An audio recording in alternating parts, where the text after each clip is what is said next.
Mis queridos, les invito a buscar en el libro de los Salmos. Hoy llegamos al capítulo 15, libro de los Salmos, en el capítulo 15, un salmo precioso que es un contraste con el Salmo 14. Recuerda que el Salmo 14 habla del hombre natural, la persona inconversa.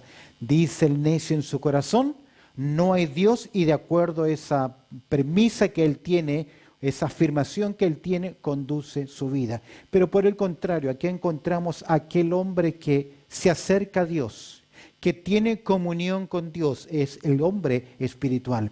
Y es interesante, para que ese hombre natural se convierta en un hombre espiritual, la cruz de Cristo, la gracia de nuestro Señor Jesucristo. En el día de hoy vamos a considerar el tema habitando con Dios. Y vamos a mirar algunas características de aquellos que realmente en sinceridad se acercan a Dios. Dice el libro de los Salmos, allá en el capítulo 15, verso 1, primer lugar, que es un salmo de David. Este es un salmo escrito por David. Dice, Jehová, ¿quién habitará en tu tabernáculo? ¿Quién morará en tu monte santo? El que anda en integridad y hace justicia y habla verdad en su corazón. El que no calumnia con su lengua ni hace mal a su prójimo, ni admite reproche alguno contra su vecino. Verso 4, aquel a cuyos ojos el vil es menospreciado, pero honra a los que temen a Jehová. El que aún jurando en daño suyo, no por eso cambia, que en su dinero no dio a usura, ni contra el inocente admitió cohecho. El que hace estas cosas no resbalará jamás. Es interesante, este es un cántico de David que describe las características de aquellos que deben tener, o las características de aquellos que tienen comunión con Dios. Esto es un salmo litúrgico que da una serie de reglas o instrucciones de parte de Dios para describir el carácter de aquellos que vienen en busca de dar adoración a la persona de Dios. Las características básicamente tienen que ver con el prójimo. Es interesante, algunos comentaristas dicen que aquí hay 10 descripciones como los 10 mandamientos. Y interesantemente, el apóstol Pablo nos dice que todos los mandamientos se cumplen en amar a nuestro prójimo, en Romanos capítulo 13, verso 9. Es posible que este Salmo capítulo 15, este Salmo se compusiera cuando el arca del pacto se llevó a Jerusalén. Si tú recuerdas la historia, está en el libro de 2 de Samuel, en el capítulo 6. Ahora, David presta mucha atención a la importancia del que se acerca a Dios en una adoración que es correcta.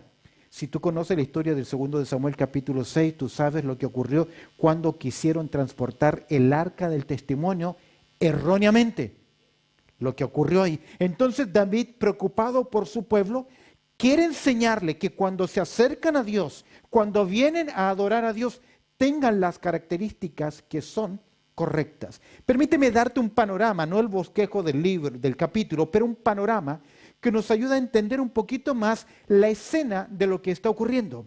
En el verso 1, el cantar, los adoradores quieren entrar al recinto santo y preguntan cuáles son los requisitos para estar en la presencia del Señor.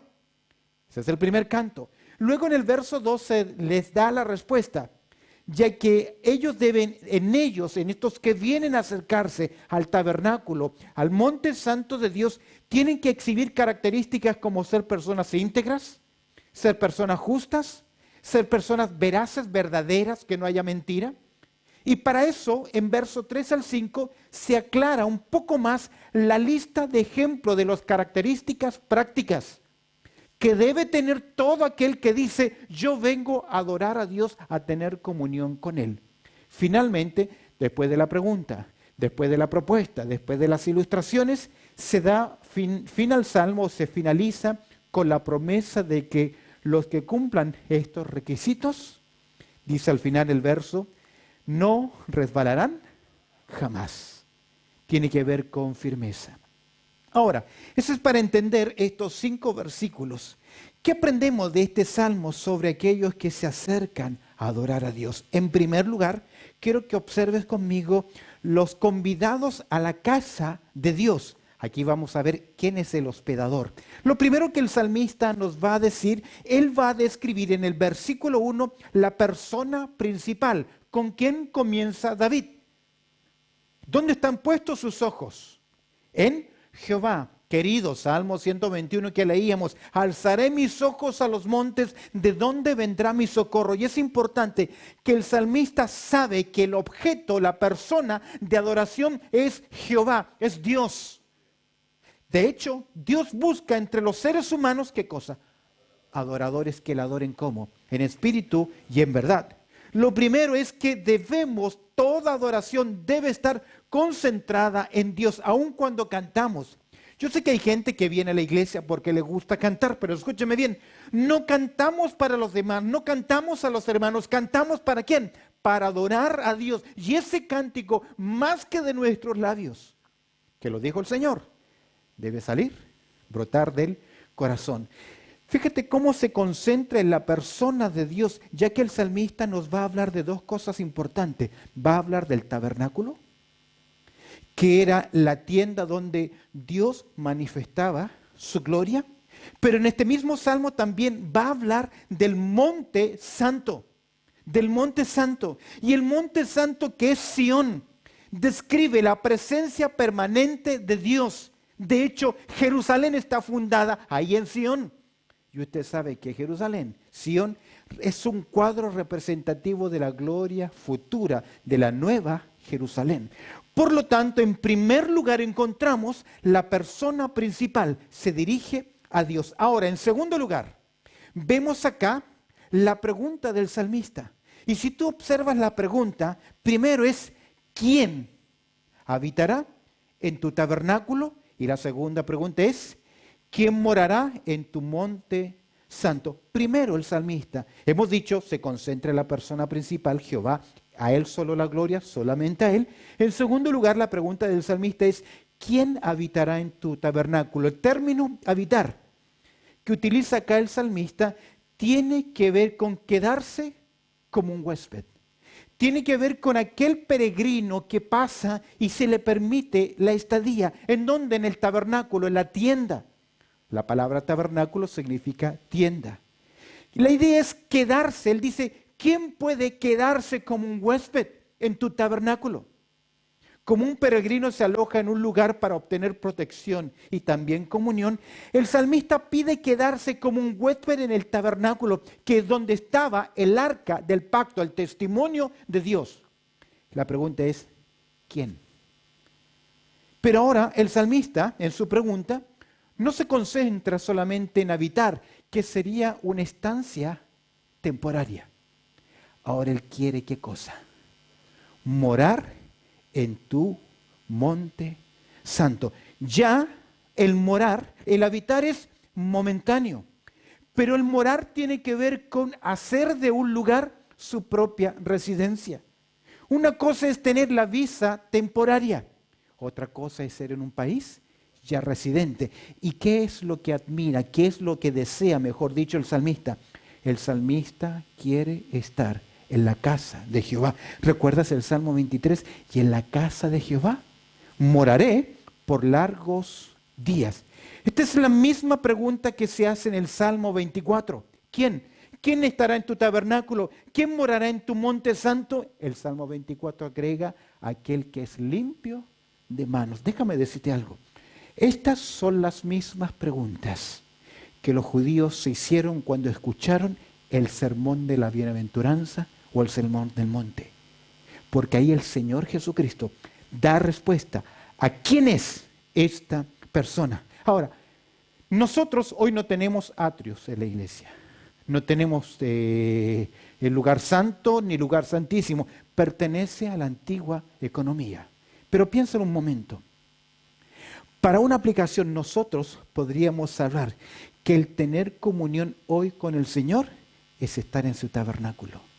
Pero un día estaremos en el monte santo, en la eterna comunión con el Padre, donde Jesús nos dijo, voy pues aquí a preparar lugar para vosotros.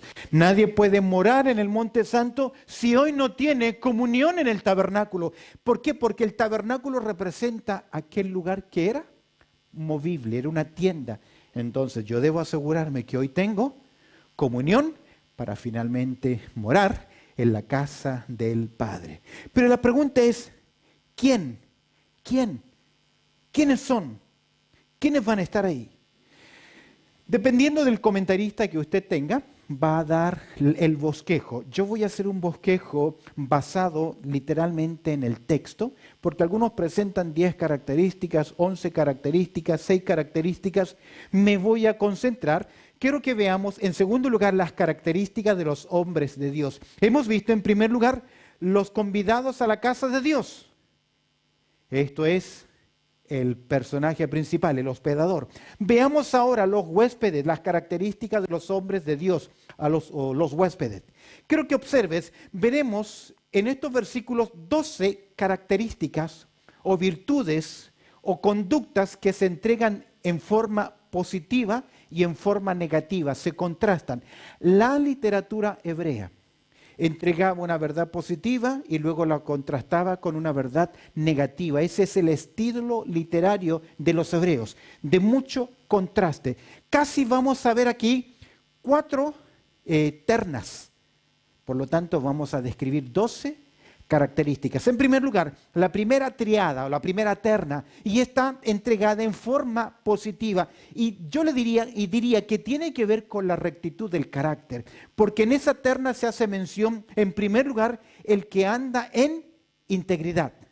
Si tú miras el texto antes de avanzar en los puntos, dice, el que anda en integridad, el verso 2, hace justicia y habla verdad. Logras ver integridad, logras ver en este texto justicia y hablar siempre la verdad, que describe en cierta forma el carácter. Veamos en primer lugar, el que anda en integridad. Primero, andar. En las Escrituras, el andar describe, vamos muy rápido con el bosquejo, en las Escrituras describe en primer lugar el estilo de vida. ¿Cuál debe ser el estilo de vida de aquellos que se acercan a adorar a Dios? Debe haber en ellos integridad. El término integridad, que es algo completo, que no está dividido, que es de un solo carácter, que tiene decencia, que es consecuente con todo lo que dice, que no está dividido para con Dios. Es interesante que esta palabra se utilizó por los labios de la esposa de Job. En el capítulo 2 del libro de Job, en el verso 9, ella le dice así, entonces le dijo a su mujer, ¿aún retienes tú integridad? Maldice a Dios y que muérete. ¿Por qué no te divides? ¿Por qué no te rebelas? Entonces una persona íntegra mantiene en su corazón la confianza, la dependencia en Dios. No quiere decir que no peca, pero es de gran testimonio moral, hablando. ¿Por qué? Porque tiene una conducta que es correcta, es decente. Camino en su integridad del justo. Sus hijos son dichosos detrás de él. Primera característica, que anda, que su estilo de vida tiene que ver con integridad. De hecho, Josué le dijo a la nación de Israel en Josué capítulo 24, verso 14, Dios le dijo así a la nación de Israel, ahora pues, temed a Jehová y servidle con integridad y en verdad. Es decir, si un hombre o una mujer quiere adorar a Dios y quiere servir a Dios, no puede estar dividido. Debe haber decencia en su vida, consecuente con su andar. Segundo lugar, segunda característica, que describe la rectitud de carácter, y hace justicia. De hecho, porque hay decencia, porque no está dividido, obviamente andará en justicia, su accionar, su hacer, su ejecutar es justo. Es decir, da, escúchame bien, a cada uno lo que merece, dejando a un lado los prejuicios o favoritismos que a veces nosotros tendemos a hacer. ¿Por qué? Porque es un hombre derecho, es un hombre recto, es justo. Le da a cada persona lo que merece. No tiende a favorecer, a premiar a algunos por beneficio personal. La palabra hebrea viene de 2 vocábulos que significa recto y derecho. Es un hombre recto. ¿Por qué? Porque hay integridad, porque hay justicia y cuando él habla, ¿qué hay? verdad. Dice, habla verdad ¿en dónde? En su corazón. Cuando se comunica, cuando transmite, dice la verdad. Es decir, no hay en él engaño o mentira. Habla con la verdad, implicar, decir lo real, aquello que es correcto, no guardar cosas, no busca su propio bienestar. Esta verdad proviene de los valores que tiene en su corazón. ¿Por qué? Porque es un hombre íntegro, es un hombre de justicia. Habla verdad en su corazón. Recuerda las palabras de nuestro Señor Jesucristo en Lucas capítulo 6, verso 45, que dijo Jesús, porque de la abundancia del corazón habla la boca. Es un hombre directo, dice las cosas claras. No estamos hablando de prepotente, sino que él siempre va a ir de frente en forma directa. ¿Con qué cosa? Con la verdad. ¿Ves la primera triada? Y está enseñada en forma positiva, que anda en integridad y hace justicia y habla verdad en su corazón. Segunda triada, en forma negativa, mira ahora el verso 3, que tiene que ver no solamente con la rectitud, en este caso de carácter, sino que ahora con la rectitud de comunicación. Observa el verso 3. En cuarto lugar, la cuarta característica, y tú te vas a dar cuenta que está entregada en forma negativa porque aparece la palabra no. ¿Qué dice? El que no calumnia con su lengua. Es un hombre que no miente. Primero, siempre va a decir las cosas claras, es derecho, es recto, pero ahora es una persona que jamás va a mentir. De hecho, en Proverbios capítulo 6, verso 17, una de las cosas que Dios aborrece es la lengua mentirosa. Leemos que la lengua mentirosa. Ahora, la calumnia es una mentira de alguien con énfasis que es personal.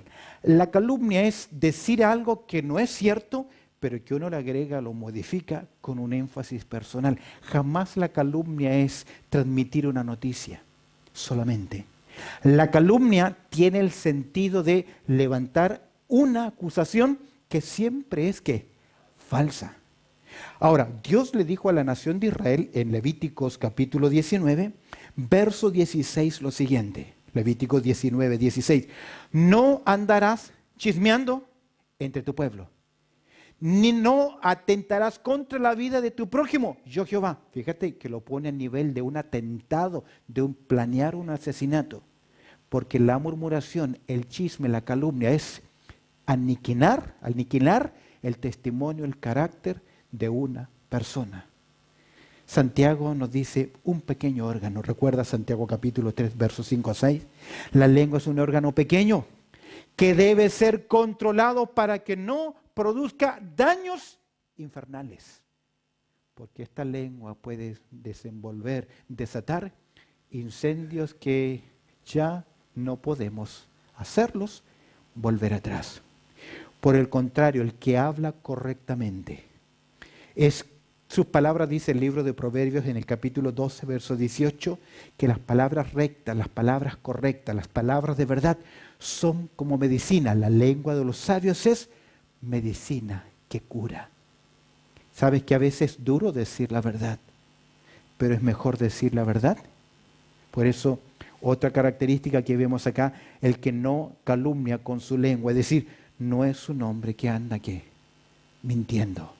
No quiere dañar la imagen o el testimonio de los demás. En quinto lugar, siguiendo esta segunda triada, ya en forma negativa, ves la conjunción negativa, ni, que aparece en verso, dice, ni hace mal a su prójimo, ni admite reproche alguno. Normalmente en literatura esta conjunción ni se utiliza entre dos oraciones que son negativas, para enfatizar la acción. Dice, ni hace mal a su prójimo.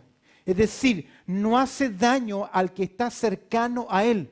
No anda con reproches o recriminaciones. Normalmente muchas veces nosotros andamos con reproches, con recriminaciones y dañamos a la otra persona o al hermano. No hace eso, no anda con reproches o recriminaciones. Es un hombre que no maltrata con sus palabras a nadie.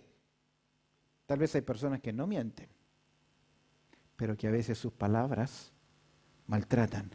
Se les llama a estas personas personas que son hirientes. A veces son sarcasmos.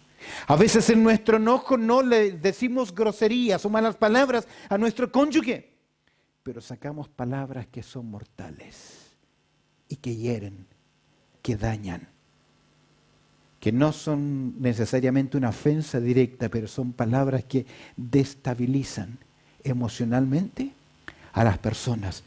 Ese tipo de persona no puede ser un adorador para con Dios. ¿Por qué? Ni hace mal a su prójimo, no maltrata.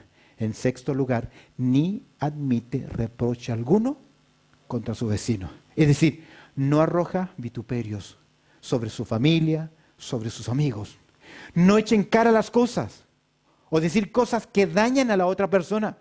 Cuando decimos algo que daña la reputación de la otra persona, estamos actuando contrario a lo que Dios nos pide que hagamos.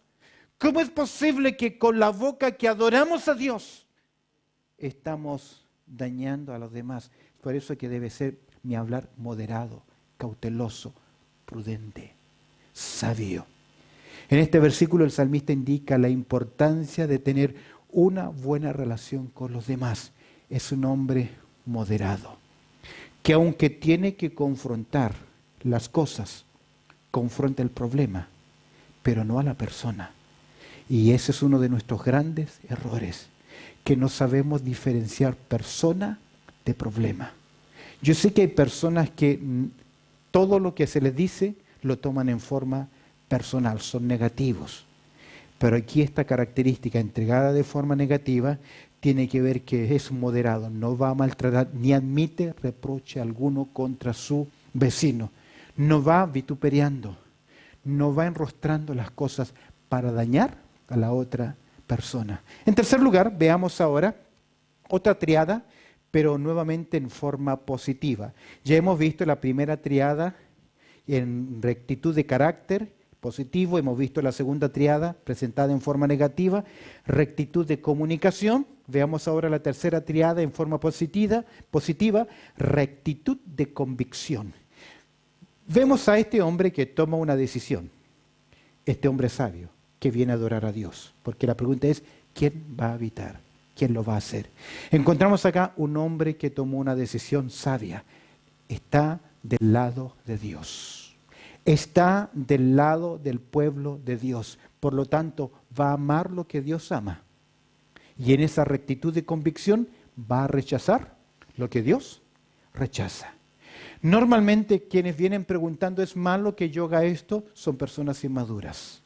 Porque el creyente maduro tiene la capacidad por las Escrituras de discernir entre lo bueno y lo malo. El creyente decide entre lo mejor y lo excelente realmente.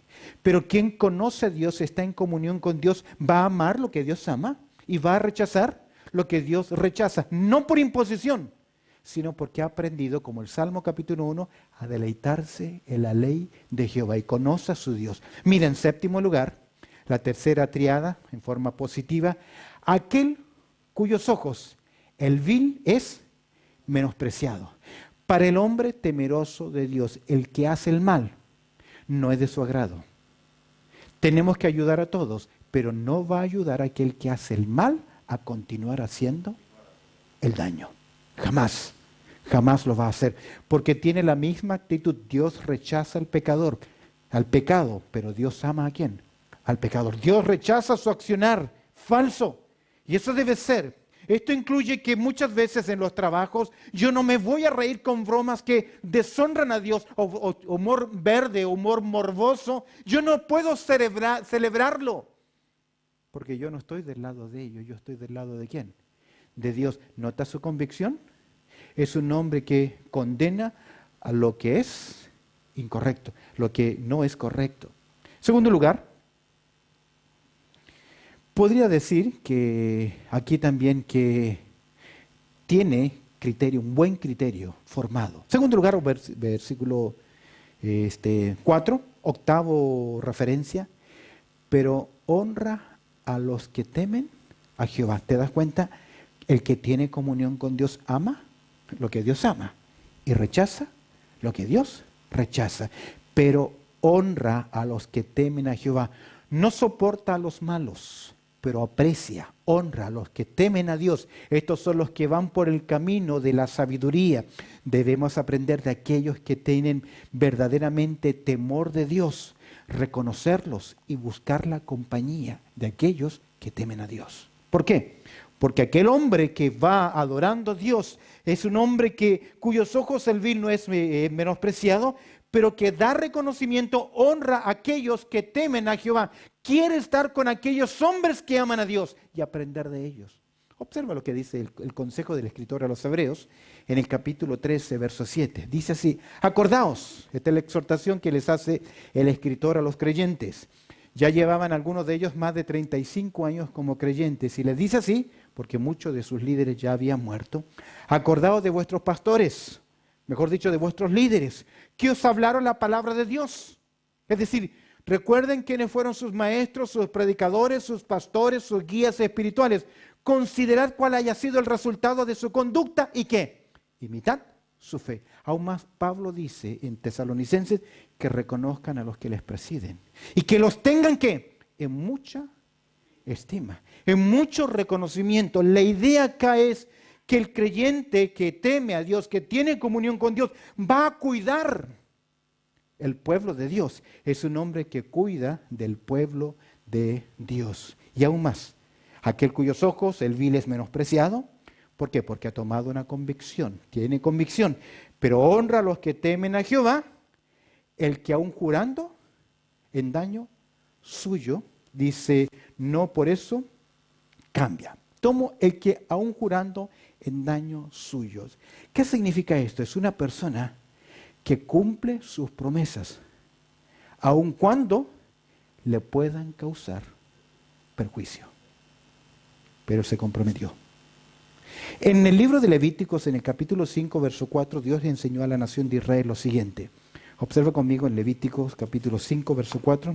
Dice, o si alguno jurare a la ligera con sus labios, hacer mal o hacer bien, en cualquier caso que el hombre profiriere con juramento y él no lo entendiere, si después lo entiende, será culpable por cualquier cosa de estas cosas.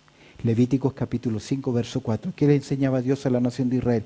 Si vas a hacer un juramento, si te vas a comprometer a hacerlo, tienes que cumplirlo. Aunque te equivocaste en hacerlo. ¿Por qué? Porque el que adora a Dios debe ser un hombre consecuente con lo que dice. Asumir lo que dijo. A veces nosotros decimos cosas que nos equivocamos. Nos equivocamos. Emitimos un juicio, dimos una opinión, llegamos a una conclusión, pensamos que era de un punto de vista, tomamos una decisión, nos polarizamos, nos fuimos a algún extremo y luego que lo reflexionamos, una persona consecuente, si cambió, va a ir y va a decir, ¿sabes qué? Estaba ¿qué?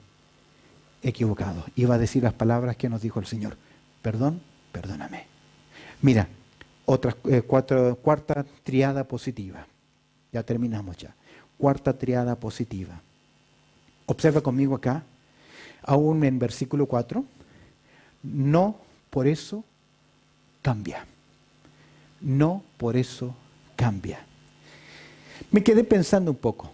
Tiene que ver, ¿te acuerdas? Si haces un juramento ya no podía cambiar porque había empeñado su palabra. Está bien. Sin duda alguna, todos tenemos derecho a cambiar de opinión. A veces tenemos un punto de vista porque nuestra experiencia o nuestra ignorancia o nos enseñaron así o heredamos un concepto así, pero luego que lo investigamos, que lo replanteamos, que lo consideramos, escúcheme bien, todos tenemos derecho a poder cambiar de opinión. Pero aquí yo tiendo a ver que tiene que ver a esa persona con su prójimo. Aunque esa persona me hace daño, yo no puedo cambiar con esa persona. Yo debo seguir mostrando mi amor, mi preocupación. Y aunque él me hizo daño, si yo le hice una promesa, ¿qué debo hacer? Cumplir esa promesa.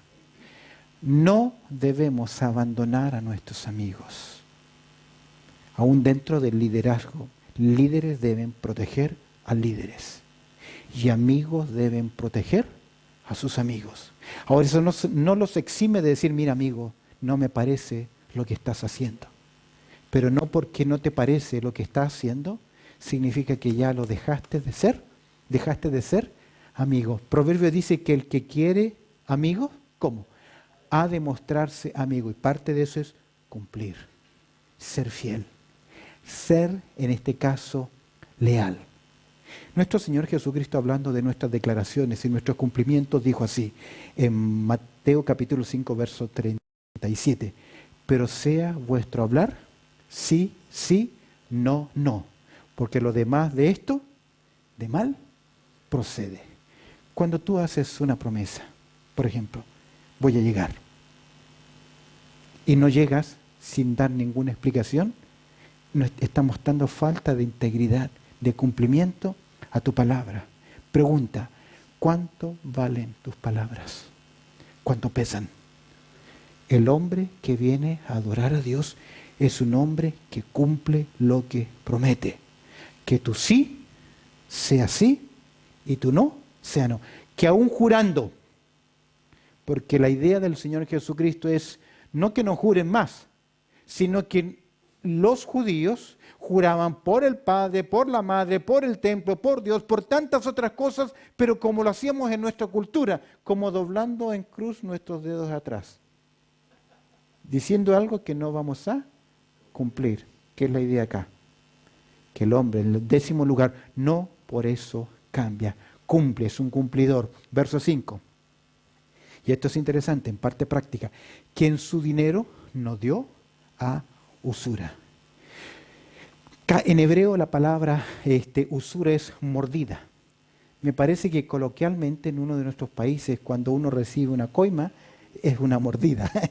Y es precisamente quien su dinero no dio a qué, a usura. Quien toma ventaja económica del necesitado, quien toma esta decisión de abusar del necesitado, no puede ser un buen adorador. Que si presta dinero, jamás debe ser con el afán de lucrarse, sino para ayudar al prójimo, sin interés. Ahora, ¿cómo ordenó Dios en el Antiguo Testamento? Tengo un par de versículos. Deuteronomio, capítulo 23, versos 19 y 20. Dice, no exigirás de tu hermano interés de dinero, ni interés de comestible, ni de cosa alguna de que se suele exigir interés. Es decir, que entre el pueblo del Señor no podía un judío prestarle a su hermano y decirle te voy a aplicar el 10, el 20, el 30 o el 40%. ¿Con la intención de qué?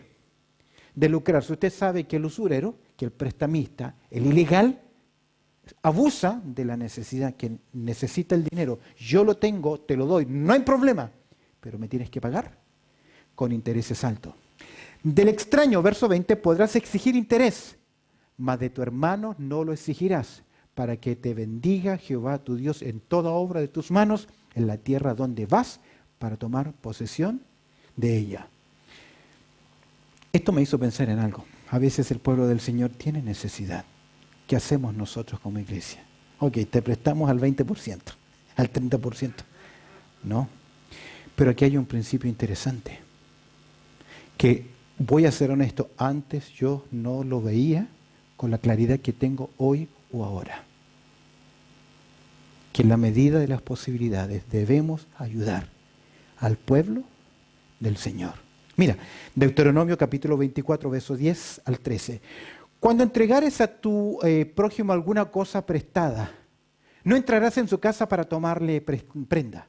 Es decir, ya, hoy vengo a buscar lo que es mío y entras a la casa y se lo quitas. Te quedarás fuera y el hombre a quien prestare te sacará la prenda. Pero el usurero, ¿qué hace? Te embarga, te quita. Si el hombre fuere pobre, no te acostarás reteniendo aún su prenda.